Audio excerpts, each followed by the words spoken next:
அண்மை செய்தி. மகப்பேறு விடுப்பு முடிந்து பணிக்கு திரும்பும் பெண் காவலர்களுக்கு விரும்பும் இடத்தில் பணியிட மாற்றம் செய்யப்படும் என்ற ஒரு அறிவிப்பானது தற்போது வெளியாகி இருக்கிறது. விவரங்களை செய்தியாளர் நந்தினி வழங்க கேட்கலாம். நந்தினி, தமிழக அரசு என்ன அறிவிப்பு வெளியிட்டிருக்கிறது? விவரங்கள் என்ன? வணக்கம். மகப்பேறு விடுப்பு முடிந்து பணிக்கு திரும்பும் பெண் காவல் ஆளுநர்கள் மற்றும் அவர்கள் விரும்பும் மாவட்டத்திற்கு பணியிட மாறுதல் வழங்கப்படும் என ஏற்கனவே தமிழ்நாடு முதலமைச்சர் சட்டப்பேரவையில் அறிவிப்பு வெளியிட்டிருந்தார். அதனை செயல்படுத்தும் வகையில் அதற்கான அறிவிப்பு என்பது தற்போது வெளியாகியிருக்கிறது.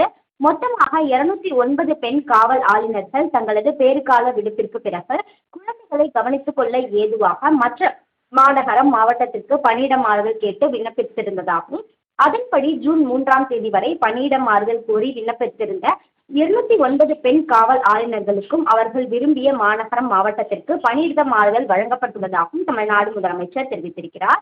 குறிப்பாக அரசு அலுவலர்கள் மற்றும் காவலர்கள் என மகப்பேறு விடுப்பு முடிந்து பணிக்கு திரும்பக்கூடியவர்களுக்கு எந்தவித பாதிப்பும் ஏற்படாத வகையில் தமிழ்நாடு அரசு நடவடிக்கை மேற்கொள்ளும் என சட்டப்பேரவையில் தமிழ்நாடு முதலமைச்சர் அறிவிப்பு வெளியிட்டிருந்தார். அந்த அறிவிப்பை செயல்படுத்தும் வகையில் முதற்கட்டமாக 209 பெண் காவல் ஆளுநர்களுக்கு விரும்பிய மாநகரம் மாவட்டம் ஆகியவற்றிற்கு பணியிட மாறுதல் வழங்கப்பட்டு தமிழ்நாடு அரசு தற்போது அறிவிப்பு வெளியாகியுள்ளது குறிப்பிடத்தக்கது.